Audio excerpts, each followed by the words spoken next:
if playing professional baseball is an aspiration of yours, how do you weigh off making that Division I selection where you may be a marginal player versus going to a D2 or a D3 school where you're going to be the guy that the coaching staff is going to pour all their efforts into? How do you look at something like that if your goal were to be a professional player? And again, I'm asking you to put more the parent hat on or the advisor hat That's on. a great question, it really is, because I could go the underdog route, and that probably wouldn't be fully accurate. I mean, if you have professional aspirations, you want to play against the best, be seen by the best. You want to play at a Division I school in the best conference. You want to try to make the Team USA club. You want to play in the Cape Cod League, or as the college summer leagues kind of go past the Cape Cod Team USA. You want to play on one of those. I mean, you want to hone your skills against the very, very best.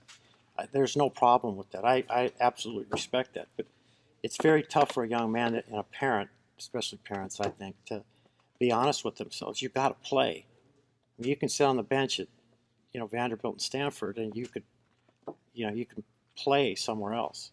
I mean, we scout Division II, Division III, NAI. We scout them and we draft them, and they make it. They're JC players. I love JC players. It's a personal favorite haven for me. I mean, people say there's a reason they're at a JC, and they intimate that that's a bad thing. For me, a lot of times it's a good thing.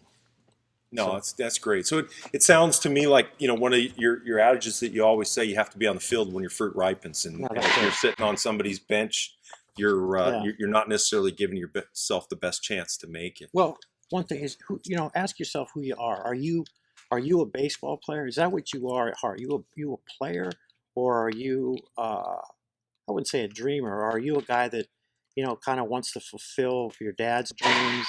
You want to impress your friends, so like that. You just at any cost you want to play at the highest level, D1 fancy. You want to come over for Christmas and just you want to be the big shot, or do you want to play?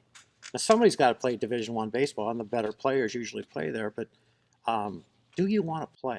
I would just make sure. I mean, I wouldn't resist the challenge to play at the highest level, but I would ensure on some level, some way, somehow, that I took the field, that I had my best chance to take the field.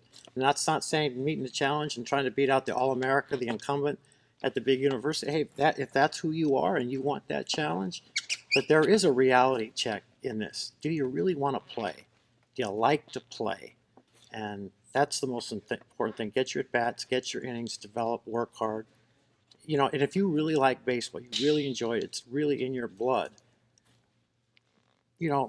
what the uniform says across the chest doesn't mean as much. Like when I see junior college players, I mean, this is just a mantra I've shared with the guys in the game I know. I mean, when I see a kid at just a small junior college, I said, put Stanford, put UCLA on his chest. Would he fit?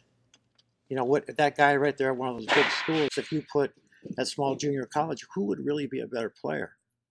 And so, I mean, we as scouts, we challenge ourselves in that regard all the time. We try to just kind of undress them and see who's the best guy. That's the art of it.